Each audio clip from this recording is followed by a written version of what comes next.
جی ناظرین، یہ ایک تلخ حقیقت ہے کہ ضلع قصور کے سرحدی دیہات پولیس کی نااہلی کی وجہ سے کہہ لیں، پولیس کی عدم دلچسپی کی وجہ سے کہہ لیں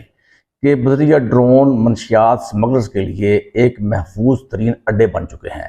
ان کے لیے یہ سرحدی دیہات جو ہیں یہ سونے کی چڑیا بن چکے ہیں۔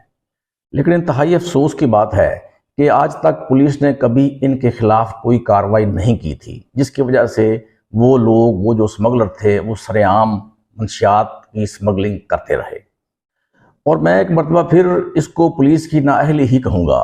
کہ پولیس کی عدم دلچسپی کی وجہ سے یہ ڈرون منشیات سمگلنگ کا گھناؤنا کاروبار دن بدن پروان چڑھتا رہا اور پولیس کو کانوں کان خبر نہ ہوئی۔ اور میں پھر کہتا ہوں کہ اس میں پولیس کی سہولت کاری بھی شامل تھی اور پولیس کے اہلکار بھی اس منشیات کی سمگلنگ میں ملوث تھے۔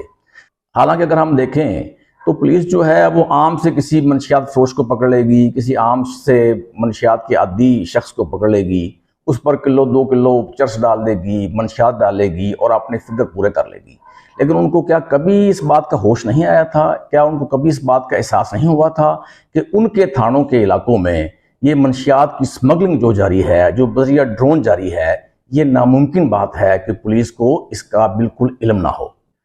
اگرچہ اب موجودہ ڈی پی او محمد عیسیٰ خان کی سربراہی میں قصور پولیس کو ہوش آ چکا ہے، وہ متحرک ہو چکی ہے، وہ بذریعہ ڈرون منشیات کی سمگلنگ کے حوالے سے بھرپور کارروائیاں کر رہی ہیں، لیکن جب تک ضلع قصور کا سب سے بڑا سمگلر، ضلع قصور کا منشیات سمگلنگ کا سب سے بڑا سرغنہ اس پر ہاتھ نہیں ڈالا جاتا، وہ قانون کی گرفت میں نہیں آ جاتا،